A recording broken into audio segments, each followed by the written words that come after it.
नमस्कार दोस्तों, आप सभी का स्वागत है वाई सिटी पे। दोस्तों, जैसा कि आपको पता है, बिल्डिंग मटेरियल की मॉक टेस्ट की सीरीज चल रही है। तो इसी सीरीज में आज पांचवा दिन है। चलिए शुरू करते हैं। पांचवें दिन का पहला क्वेश्चन आपके सामने स्क्रीन पे।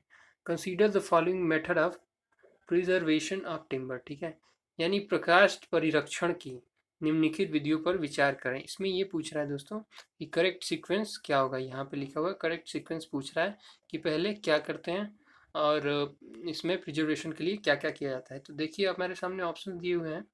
प्रेशर एप्लीकेशन, दाब अनुप्रयोग, ब्रश का अनुप्रयोग और डुबोना, खुला टैंक या अनुप्रयोग। ठीक है, तो चलिए देखते हैं। इंक्रीजिंग आफ्टर इफेक्टिवनेस, और ये दोस्तों ये सारी ही प्रोसेस जो हैं ये हमारी प्रिजर्वेशन की हैं। ठीक है, तो इसमें ये पूछ रहा है कि इंक्रीजिंग ऑर्डर में इनकी इफेक्टिवनेस हमें रखनी है। ठीक है, तो चलिए देखते हैं हमारे ऑप्शंस क्या क्या दिए हुए हैं। हमारे ऑप्शंस पहला तीसरा चौथा दूसरा, तीसरा चौथा दूसरा पहला, दूसरा तीसरा चौथा और पहला। दूसरा में ब्रश एप्लीकेशन, तीसरा डिपिंग, चौथा ओपनिंग द टैंक एंड पहला जो है वो है प्रेशर एप्लीकेशन। ठीक है दोस्तों, तो हमारा correct answer will be C. हमारा सी जो है ऑप्शन वो करेक्ट आंसर हो जाएगा। सॉरी, ये रहा करेक्ट आंसर। चलिए इसको थोड़ा सा डिटेल में बता दूं। दूसरा यानी ब्रश एप्लीकेशन पहले सबसे इफेक्टिव होता है, मतलब कम कम इफेक्टिव होता है ब्रश एप्लीकेशन। उसके बाद होता है दोस्तों तीसरा डिपिंग डुबोना, चौथा है ओपन टैंक खुले टैंक का प्रयोग और पहला है दबाव अनुप्रयोग। ये सबसे इफेक्टिव तरीका होता है। ठीक है, चलिए चलते हैं इसके डिस्क्रिप्शन के।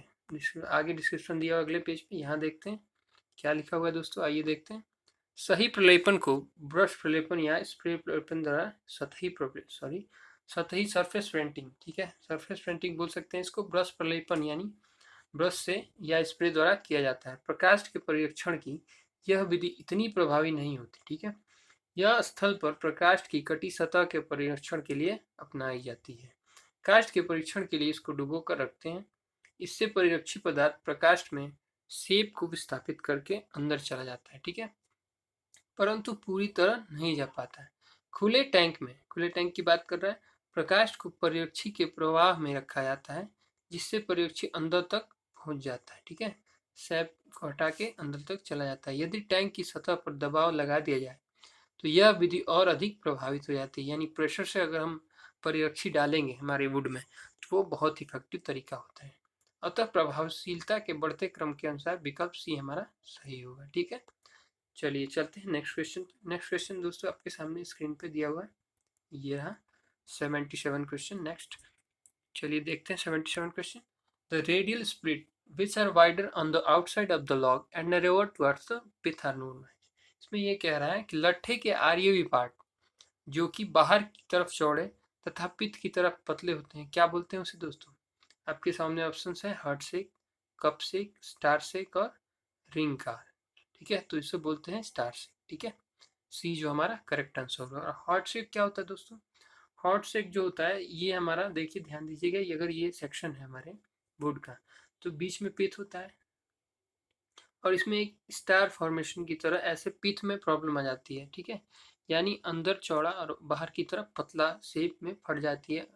जो हमारी पिथ होती है उसे हॉट शेक बोलते हैं। ठीक है, और कप शेक दोस्तों हमारी जब हमारी कहाँ वो होती है, कप शेक को नॉट भी बोल नॉट नो जो नॉट होती है गांठें बन जाती हैं, विलय विफट बोलते हैं इसे। हमारे जो एनुअल रिंग होते हैं उसमें डिस्टर्बेंस आ जाता है तो उसे कप शेक बोलते हैं। ठीक है, चलिए तो आइए इसका डिस्क्रिप्शन देख लेते हैं। इसमें दिया हुआ है बारी बारी से तीनों चारों का डिटेल। चलिए देखते हैं। स्टार शेक पहला हुआ है, ये फटन तने की छाल से पीठ की ओर बढ़ता है। ठीक है, बाहरी सतह पर यह अधिक चौड़ा होता है परंतु अंदर की ओर संकरे होते जाते हैं। ठीक है, ऐसे करके होता है, मैं बना देता हूँ। ये हो गया ऐसे और ये ऐसे। ठीक है, ऐसे करके बाहरी सतह पर अधिक चौड़े और अंदर की तरफ पतले होते जाते हैं। ठीक है दोस्तों, चलिए और हार्ट शेक के बारे में देखते हैं। इसमें क्या कह रहा है, इसे भीतरी तरेड़ के नाम से भी जाने जाते हैं हार्ट शेक। ठीक है, तने के मध्य भाग, मैंने बोला था पीठ में, ठीक है, के सूखे जाने के तथा सिकुड़ने के साथ विपट बन जाता है। ठीक है,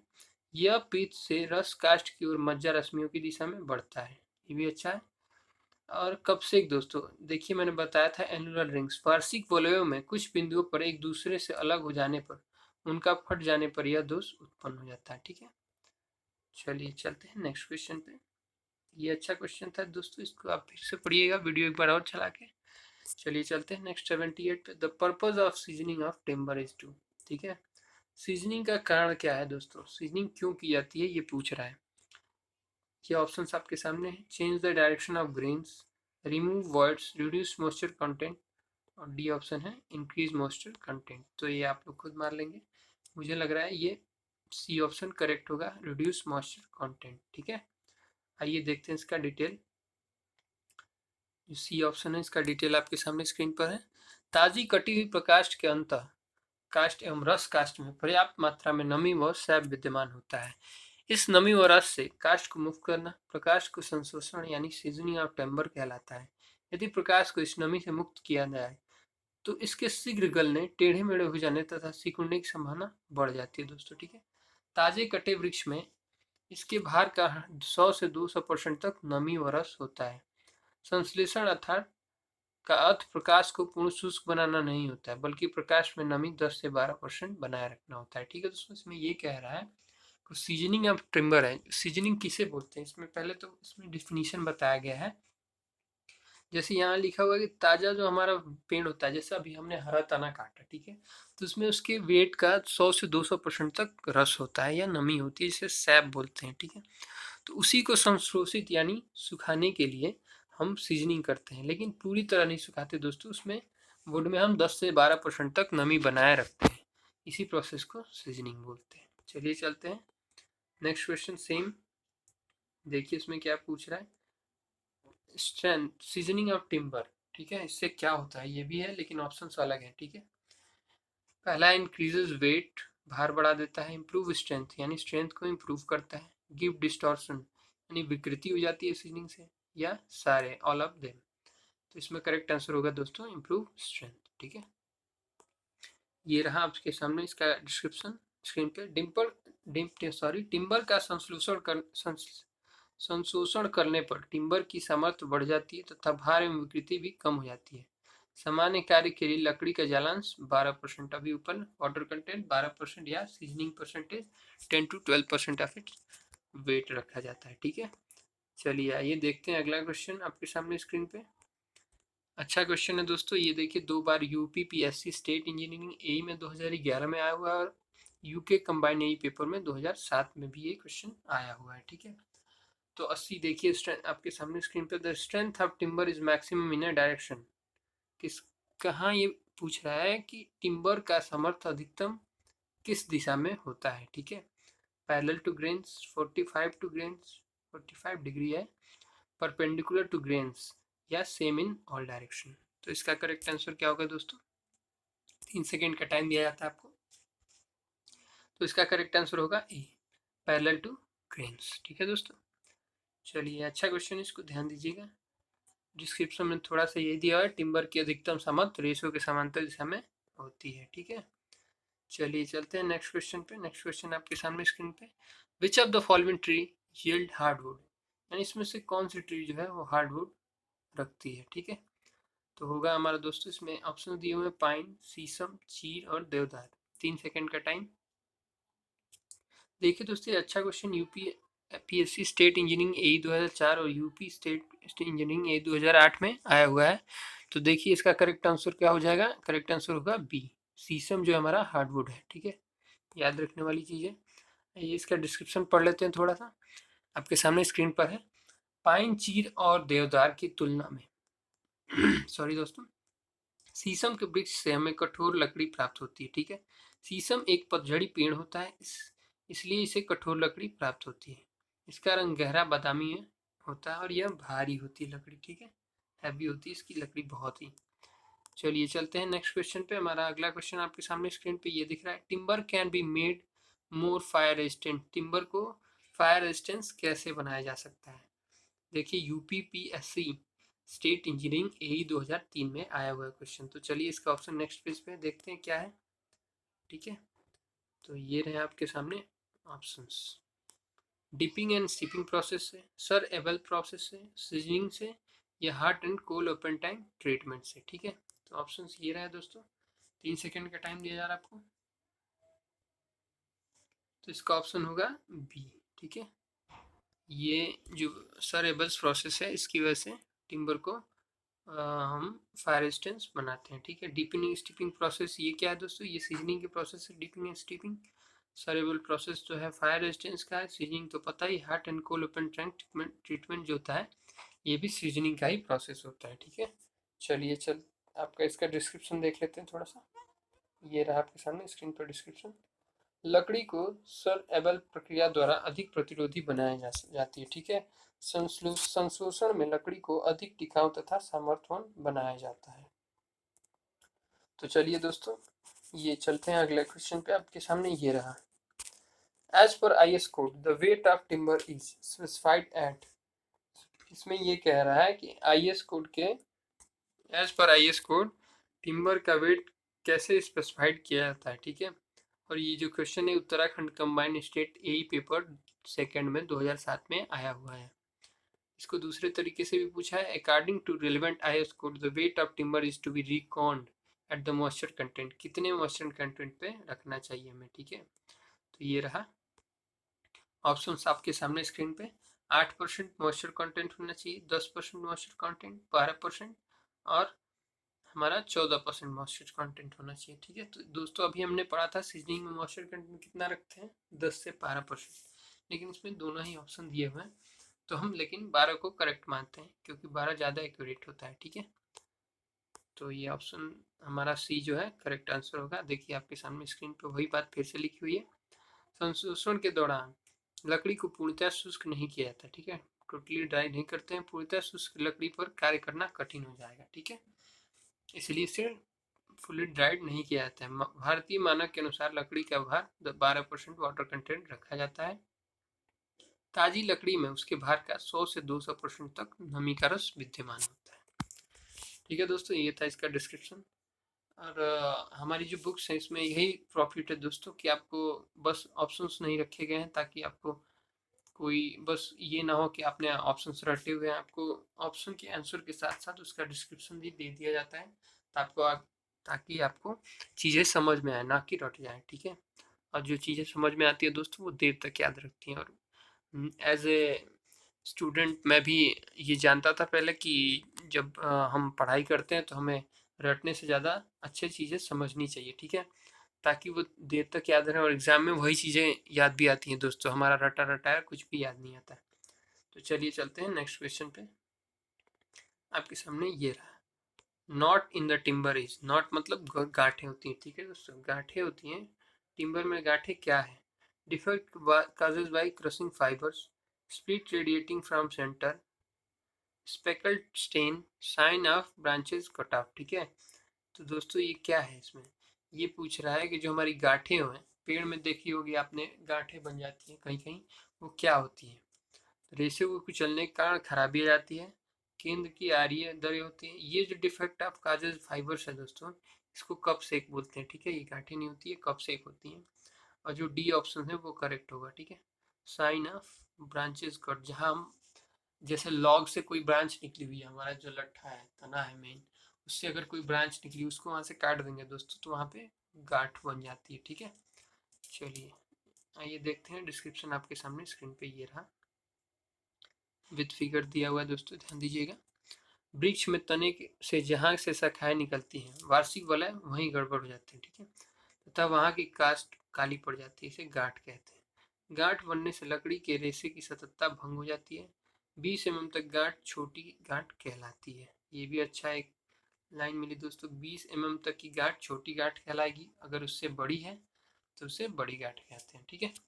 चलिए चलते हैं नेक्स्ट क्वेश्चन पे। नेक्स्ट क्वेश्चन हमारे सामने ये रहा आपकी स्क्रीन पे, 85 question number, consider the following statement. इसमें ये कह रहा है कि इस स्टेटमेंट में विचार कीजिए स्टेटमेंट पे, ठीक है। ये क्वेश्चन जो होते हैं इन्हें हमें ध्यान से पढ़ना चाहिए दोस्तों, क्योंकि इसमें हम बस ऑप्शंस नहीं देखते, इसमें हमारा दिमाग ज़्यादा लगता है जिससे हमें चीज़ें याद हो जाती हैं, ठीक है।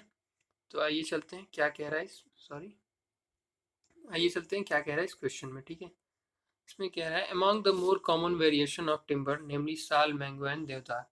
इसमें ये कह रहा है अधिकतर साधारण प्रकार की लकड़ी में जैसे साल, आम और देवदार के बीच, ये है ऑप्शंस आपके सामने 1, 2 और 3 दिया हुआ है। ऑप्शंस क्या क्या है, साल सबसे अधिक मजबूत है, आम सबसे कम टिकाऊ है, देवदार सबसे अधिक हल्की होती है। ठीक है, तो चलिए देखते हैं ऑप्शंस क्या हैं। ये रहे आपके सामने स्क्रीन पे ऑप्शन, तीनों ही सही हैं, 2 और 3 सही है, 1 और 3 सही है, या 1 और 2 सही है दोस्तों।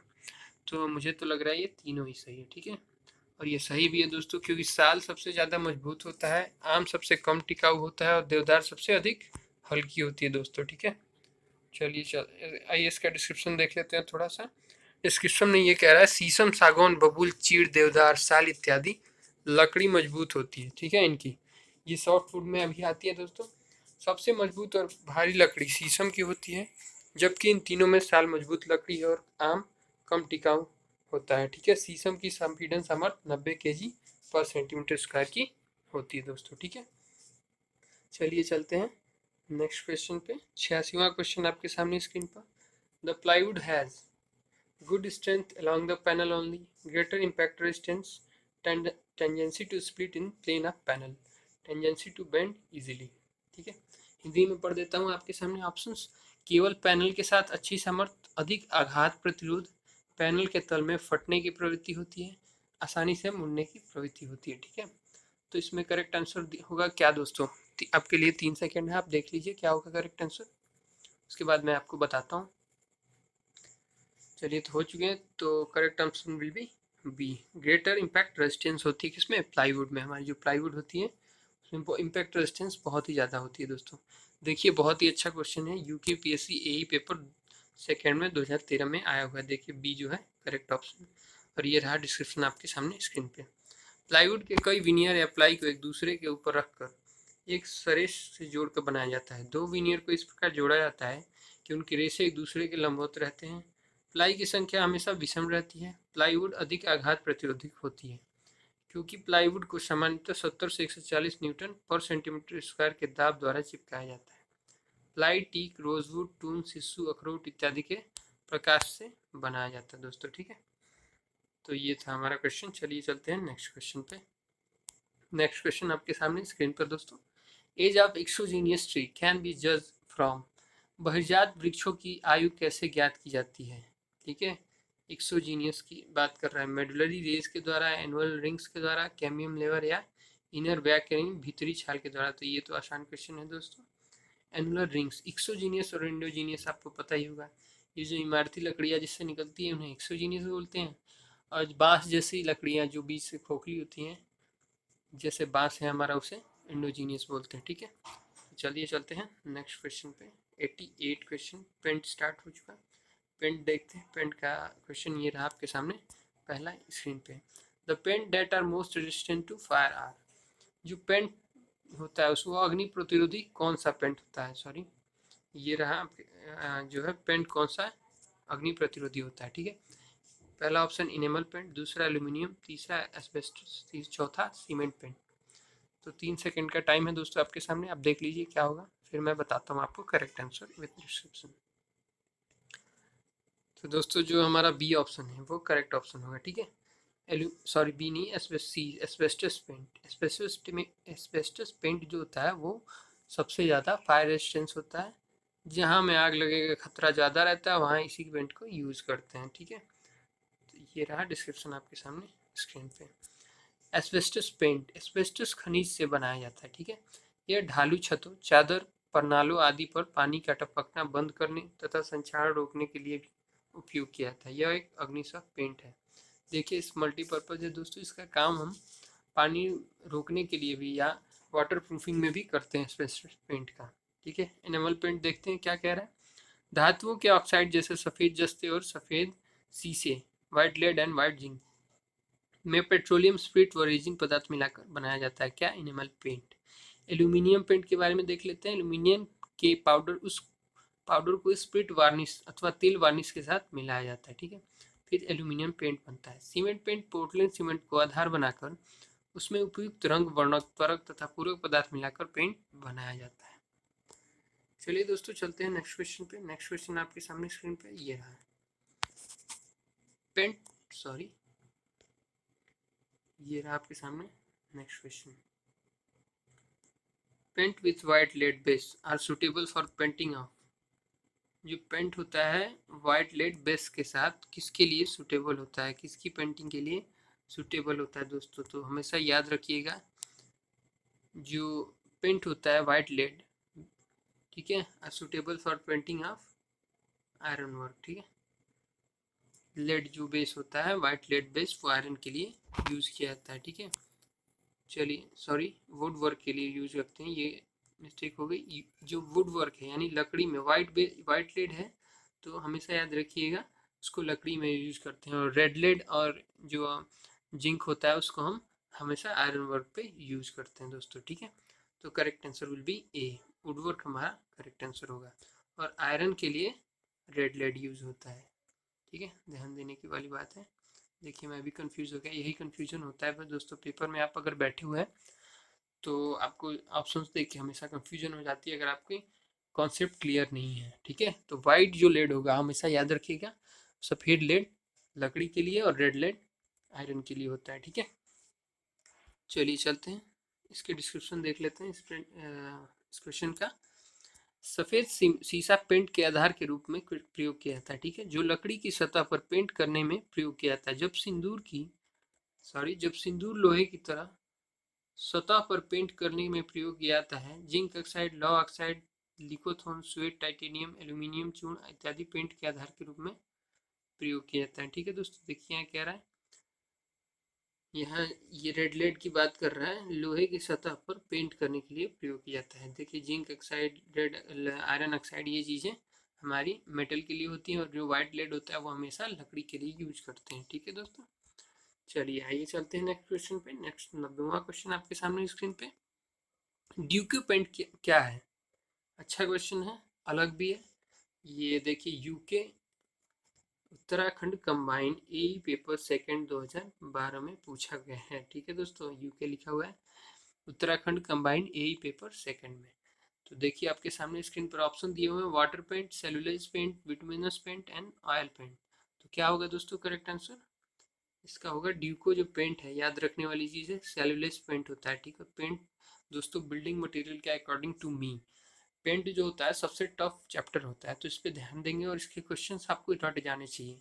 सारे क्वेश्चंस दिमाग में होने चाहिए कि कैसे हम कर सकते हैं इन क्वेश्चंस को, ठीक है।